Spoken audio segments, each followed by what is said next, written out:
शुरू करते हैं आज का सफर जो है दशा इन वैदिक एस्ट्रोलॉजी। दशा दशा क्या है? क्या आपकी दशा होगी कि दुर्दशा? चलिए इसको समझते हैं, ठीक है। देखो, एक बच्चा जब जन्म लेता है, हम जब उसके वो जन्म लेता है ना, तभी उसके जीवन में घटने वाली जितनी भी घटनाएं हैं वो सब निर्धारित हो जाती है। देखो, हमने सबने देखा है ना, एक कुंडली होती है। हाँ? और वो कुंडली को लेके हम बातें करते हैं ज्योतिष से। हाँ, क्या है ये कुंडली? कुंडली मतलब कि 12 भाव, 12 राशि, 9 ग्रह और 27 नक्षत्रों का एक मिश्रण है, ठीक है। और उसमें बहुत सारे योग और संभावनाएं बन संभावनाएं मतलब पॉसिबिलिटीज, जो वो बच्चा अपने चार्ट में लेकर आया है। हमारे हमसे हम करते हैं ना अपने से सवाल कि भाई आज हम क्या बनेंगे, हम क्या पढ़ेंगे। जब हम छोटे होते हैं, अरे हम बिजनेस करेंगे कि हम जॉब करेंगे, अरे मेरी शादी कब होगी, सोचते तो है ही ना। अरे चार्ट में धन योग है कि राजयोग है, अगर है तो वो कब फलित होगा? फलित फलित मतलब कि जो भी हम संभावना लेके आए हैं अपने चार्ट में, जो पॉसिबिलिटीज लेके आए हैं, वो घटना उस बच्चे या नेटिव के जिंदगी में कब घटेगी, that is the timing of the event. और वो टाइमिंग ऑफ द इवेंट को हम क्या बोलते हैं? दशा। दशा तो है छोटा सा शब्द, बहुत छोटा सा शब्द है, लेकिन ये एक चमत्कार है वैदिक ज्योतिष में। वैदिक ज्योतिष को जैसा कहते हैं, वेदास मतलब कि हमारी शरीर और ज्योतिष मतलब हमारी आंखें। कितना सुंदर है ना। और ये दशा ही वैदिक ज्योतिष को, सब ज्योतिष जितने भी ज्योतिष हैं दुनिया भर में, उसे अलग बनाती है। मजा आ रहा है सबको? अब लग रहा है ना इंटरेस्टिंग कि वाह क्या टॉपिक है दशा, इट्स सो इंटरेस्टिंग, क्या चमत्कार है ये। तो आज पूरे सेशन हम यही बात करेंगे कि क्या है दशा और ये क्या क्या प्रभाव डालती है, ये कैसे होता है और सब कुछ। और इसको चलो एक एग्जाम्पल से हम लोग समझते हैं। और हाँ, जैसे कि क्या है, अगर दो नेटिव है, अब एक नेटिव है जो बहुत सात्विक खाना खाता है, लेकिन फिर भी वो बीमार रहता है, दवाइयाँ खाता है और उसे बहुत ध्यान रखना पड़ता है अपने खान पान पे, है ना। और दूसरी तरफ एक नेटिव है कि वो दिन भर रात से तामसिक खाना खा रहा है और फिर भी उसे कुछ नहीं हो रहा, ना गोली खानी पड़ रही है, ना कहीं जाना पड़ता है, ना डॉक्टर को दिखाना पड़ रहा है, और मजे से अपने सुबह शाम तला फला जंक फूड सब खा रहा है।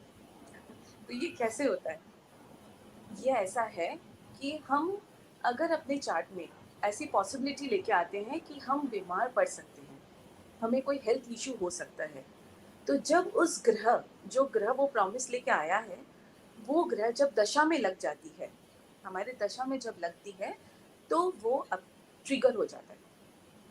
ओके, वो ट्रिगर होने से जो भी हमारे हेल्थ इश्यूज पे वो शुरू हो जाते हैं, राइट।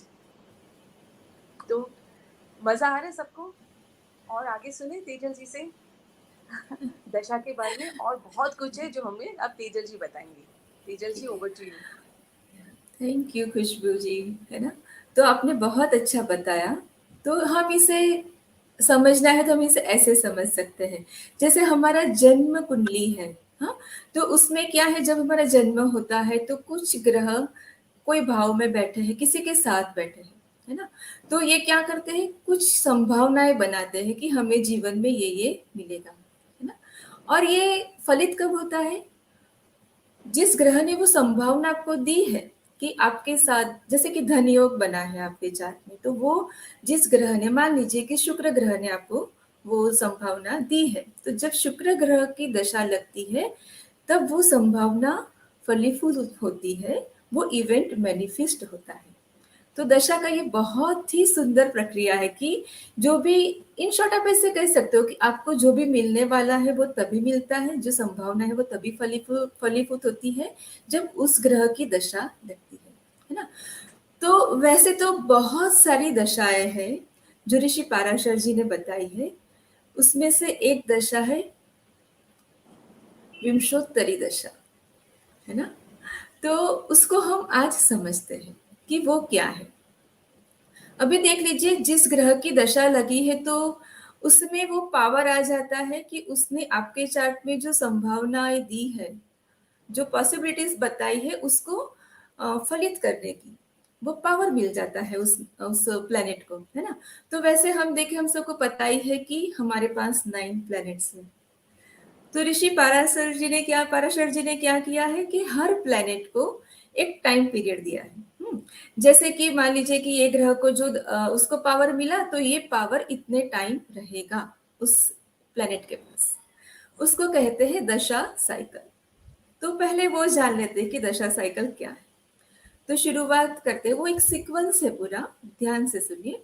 जो केतु से हम शुरुआत करते हैं, तो मान लीजिए केतु ग्रह को ये पावर मिला, तो उसके पास रहेगा 7 इयर्स, ठीक है।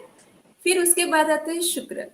शुक्र प्लेनेट को ये मिला तो उनके पास रहेंगे सबसे ज्यादा, उनके पास रहता है 20 इयर्स। उसके बाद आते हैं सूर्य, उनके पास रहता है 6 इयर्स। चंद्र आते हैं उसके बाद, उनके पास रहता है 10 इयर्स। उसके बाद आते हैं मंगल, मंगल के पास रहता है 7 इयर्स।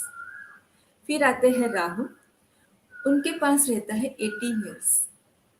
उसके बाद है गुरु, गुरु के पास रहता है 16 इयर्स, है ना? और उसके बाद है शनिदेव, उनका भी पता है कितना है, 19 इयर्स। और लास्ट में आते हैं बुध, उनका रहता है 17 इयर्स। तो इस तरह से उन्होंने पूरा हमें बताया है कि इस तरह से जो ग्रह की दशा लगती है उनको पावर मिलेगा, तो ये इतने टाइम पीरियड के लिए होगा। अच्छा जिक्र। तेजस्वी, है तो हाँ ये बहुत इंटरेस्टिंग, ये दशा साइकिल। मुझे एक क्वेश्चन है इसमें कि जी, हर नेटिव की जिंदगी में क्या केतु दशा से ही शुरू होती है? सब वंडरफुल क्वेश्चन, है ना? ऐसे नहीं होता, उसको चेक करने का एक तरीका है। उसके लिए हमें देखना पड़ता है कि हमारे चार्ट में चंद्रमा कौन से नक्षत्र में है ना? मान लीजिए वो जिस नक्षत्र में है, उस नक्षत्र के एक लॉर्ड रहते हैं, तो वो आपका जन्म उस लॉर्ड की महादशा में होता है। फॉर एग्जाम्पल, हम मेरी बात करूं मैं, तो मेरा चंद्रमा है स्वाति नक्षत्र में। स्वाति नक्षत्र के लॉर्ड कौन है? राहु। तो जब मेरा जन्म हुआ तब राहु की दशा चल रही थी, है ना? अब मान लीजिए कि मेरा जब जन्म हुआ तो राहु की दशा, वैसे पता है ना 18 इयर्स रहती है, पर उसके बीच में 8 इयर्स के 8 साल हो गए, उसके बाद मेरा जन्म हुआ। तो बाकी के 10 इयर्स मेरी वो दशा रहेगी। फिर जो उसमें सीक्वेंस में आता है, राहु के बाद आते हैं गुरु, तो फिर मेरे गुरु की महादशा शुरू हो जाएगी। उसके बाद होगा शनि, इसके बाद बुध, इस तरह से वो सीक्वेंस सेम रहेगा।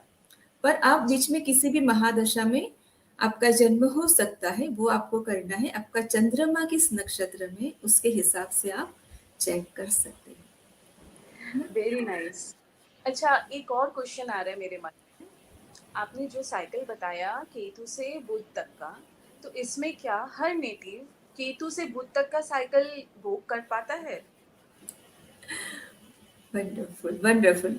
देखिए, विंशोत्तरी मतलब क्या, 120। हाँ, और जो भी ये ऋषि पाराशर जी ने जो ये हमें टाइम पीरियड दिए हैं, उसका अगर हम सम अप करते हैं उसका, तो उसका टोटल होता है 120 इयर्स। और अगर हम अपनी एज निकालें, एवरेज एज, है ना, तो वो रहेगा अबाउट 80 इयर्स, है ना? तो ये सब ऐसी मान्यता है कि जो व्यक्ति गुरु की महादशा देखता है वो शुक्र की नहीं देखता, जो शुक्र की देखता है वो गुरु की नहीं देखता। तो जितना हम, कौन सी महादशा में हम जन्म लेते हैं और हमारा आयुष्य कितना लंबा है, उसके हिसाब से हम उतनी महादशा हम भुगतते हैं इस जन्म में। इसको हम इस तरह से भी समझ सकते हैं।